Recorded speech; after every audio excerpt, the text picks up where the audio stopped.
I suppose in terms of transfers, there's a few names that, and it seems to be a lot of the same names, it's fair to say, coming up. Now, we talked about Ekitike last time, and a lot of the noises were coming from his camp, his agencies, but there do seem quite a few sources or a few places now mentioning Ekitike.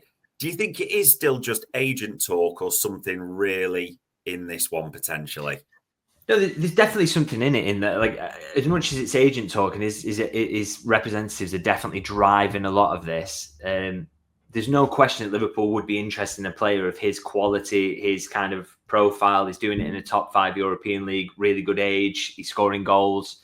You know, he absolutely is on the radar. There's not a question about that. My whole thing about the agent thing is kind of, you know, when they're driving it this hard, does that mean that Liverpool maybe aren't pushing as hard, and maybe there's kind of an attempt to drum up interest elsewhere to kind of force Liverpool's hand a little bit? It always makes me a bit skeptical, because I know, you know the way that Liverpool's recruitment works is that they try and keep things under wraps. They would very much, you know, if he was top target at the moment, they would be saying to his agent, look, let's just calm this down a little bit. You know, we're going to come for you in the summer, but let's not make a noise about it and try and keep it quiet. And that clearly isn't going on at the moment. So it's just hard to say. I mean, he's definitely on the radar, definitely one that Liverpool have looked at. But whether that turns into something we kind of have to see now. I mean, we're getting to the point at which those decisions are kind of made, and whether they push firmly for him, we will kind of see. But yeah, there's a lot of noise on the agent side that just makes me think, is he maybe not first choice in that position? But you know, he's in the mix, I would say, and it would be foolish to kind of rule him out of the running at this moment, because I think he's definitely firmly in it.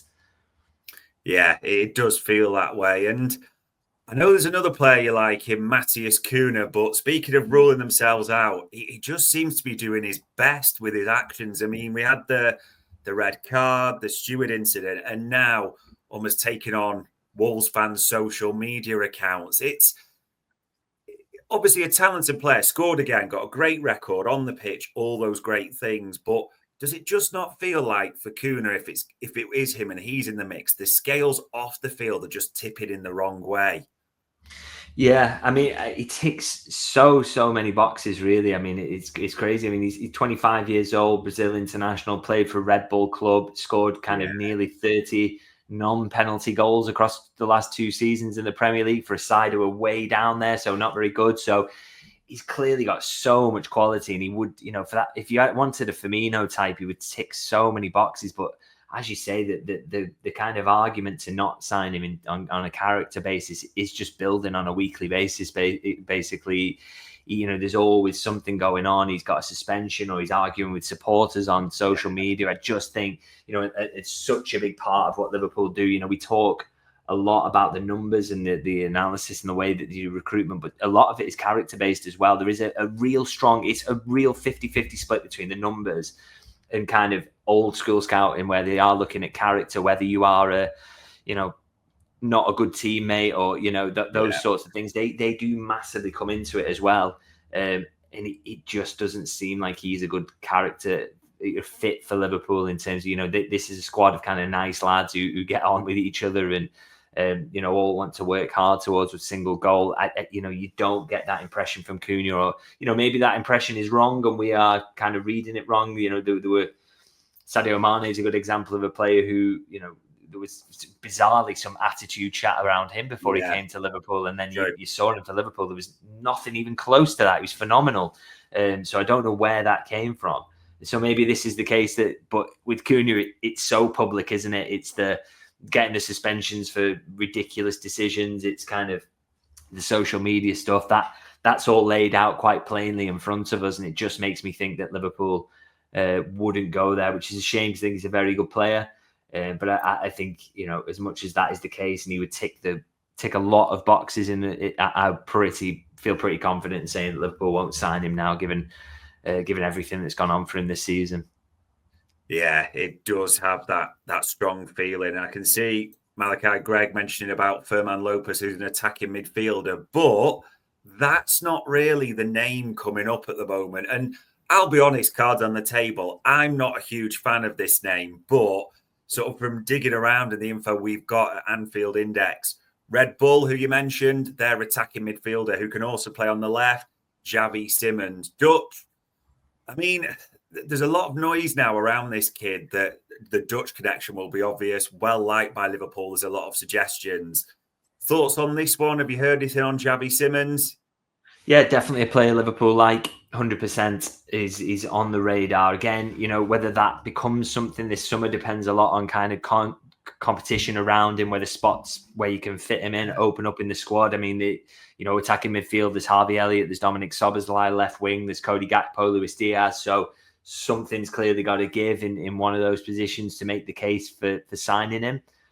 But if it does, and there's real possibilities for that to happen, then I'm pretty sure he'll be high up the list. Yeah, so they definitely like him, and he looks pretty much nailed on to move this summer because bizarrely he signed that 2-year contract, didn't he? I guess it's just purely with a view to signing him, moving him in, moving him on a permanent in the last window, and then being able to just kind of turn him into a profit this summer. So he will move, but in terms of whether Liverpool act on their interest, which is definitely there. It's got to be spots opened up in the squad for me. It doesn't look like there's quite a fit yet, but there definitely could be. There's a real possibility there because they really do like him.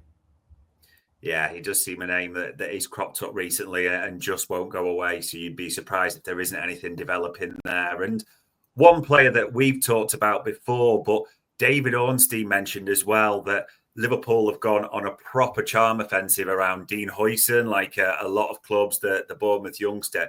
It was interesting that there was a few lines in his Q&A saying maybe their consideration is influenced by the lack of development so far and Ibu Konate's contract situation. And you imagine Huijsen would have a good chance of starting alongside Virgil van Dijk if he was signed. Thoughts on that one as well? Because I know we've talked about, obviously, a talented player. The ceiling's massive with this kid. That's why pretty much everyone's after him and trying to trigger that release clause. But potentially starting or getting those minutes and coming in. Yeah, this is the thing. This is why I've kind of been skeptical about this link, is that, one, there's going to be a lot of competition and maybe other clubs who can definitely offer him the minutes starting that Liverpool might not be able to. And obviously the Konate element, the fact it will be, for Liverpool, I expect Liverpool to sign a centre-half this summer because I think that Joe Gomez is going to leave. So there's going to be an opening spot there, which brings you in, pitches you at maybe probably third choice centre-half if you were to come in. But as David Ornstein alludes to there is doubts at the moment over what happens with Ibu Konate, and maybe that does open up a spot. And if he isn't going to sign a contract, then Liverpool need to act and do so decisively. So maybe that puts them firmly in the mix for Huijsen. Again, never poured any question on the fact they'd be interested because he's a teenage centre-back doing as well as he has done in the Premier League. He's clearly brilliant and is going to be even better as he matures. But it's just about, is there that spot in the squad for him? But that's a fair argument about the Konate situation. And Liverpool are clearly in the mix. But again, it's, there's just so much competition there from sides who might be able to offer more, might be able to be more convincing in the offer in terms of minutes played. But we'll see. It's another one where it's a kind of interesting storyline going into this summer. A player they're definitely interested in, like Xavi Simons, but can they create the package? Can they put together the sales pitch that would convince the player, outside of obviously being a great club and a great place to play? But can they guarantee him enough minutes to say that moving from Bournemouth right now would be the best move for his career? So we'll have to see. It's an absolutely fascinating one, that. And I would like to see him sign because I think he's a really good player. But, it's hard to offer any kind of concrete guarantees around that one. We are still very, very early. I mean, we're not even at the end of the season yet, so we'll see how it plays out. I think as well, because the Konate situation, I think I've seen some saying, well, at least if Konate goes, Huijsen comes in. I mean, on that basis, Huijsen, the ceiling is massive, absolutely massive. He looks like a potential star. That's why all these clubs want him. But still right now where he is, he's well behind where Ibu is in his current development, isn't he? That would be a bit of a downgrade for the immediate future. Yeah, without doubt. This is it. I mean, we shouldn't get kind of wrapped up in the excitement of a potential signing coming in and suddenly thinking they could do the job of replacing Konate. I mean, Konate he's one of the best centre-halves in the world at the moment. Let's not forget that. The best scenario for Liverpool surely is that they sign him up again. Whether they can make the case to Huijsen that we're going to sign Konate up, but there's a potential job as Van Dijk's successor there for you if you come in now, and also to replace Konate sometimes to get plenty minutes throughout the season. We can create a rotation there for you that keeps you happy. We'll kind of have to see with that. But yeah, as a direct replacement for Konate, I'm not sure he's quite at that level yet. So that would be a worry. So it's all about, like I say, can Liverpool sell it? Can they say that there's a pathway here for you? We're going to set you up to be kind of one of our first choice in the next couple of years. And that's going to be better for you than maybe staying at Bournemouth for another year. It's a really interesting one. Yeah, it will be one to keep an eye on. It's clearly a player that we like. And speaking of players that we like, and even more players that we love, Mo Salah signed last week, Virgil van Dijk. He kind of talked about it afterwards. I know you'll have seen the interview, and there's a few sort of laughs between Salah and Van Dijk. This is when, not if, even hoping there might even be something this week, isn't it, really? Yeah, I would expect it this week, to be honest. I think they're pretty much all done as far as I understand it now. So it's just a case of kind of, when does the club announce it? It's just those final details kind of sort out. But as you say, it's when, not if. It's pretty much all there. So yeah, it's I'd be surprised really if we get to the Leicester game without it being announced. So that's exciting, good news. And been a good kind of few days for Liverpool, hasn't it, to get 2 of these 3 sorted. And I would say, by the way, so much time wasted worrying about it by so many this season. And yet, we spoke, we could go back so far back to podcasts we did about this contract situation, whereby we said, expect Salah and Van Dijk to stay on similar money, maybe 2-year deals. Trent's a different case because he might want to try Madrid. And we said that months and months ago. And what you've seen since is a lot of kind of teeth gnashing, a lot of anger, a lot of recriminations over something that has ultimately fallen out and sorted itself out in the way that we largely expected. We never knew what Trent was going to do, and it looks like he's chosen Madrid. But it was clear that Liverpool weren't going to let the best centre half and the best forward in the world go when they were so desperate to stay.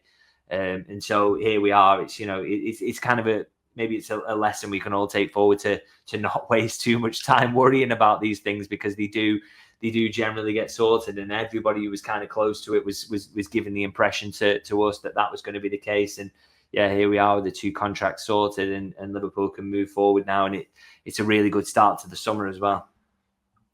Yeah, it would be appreciated in a way if anyone possibly with the surnames Hughes, Ward and Edwards could just sort all the contracts in the summer, so we didn't have to spend next season just talking about others most week. That would be absolutely brilliant.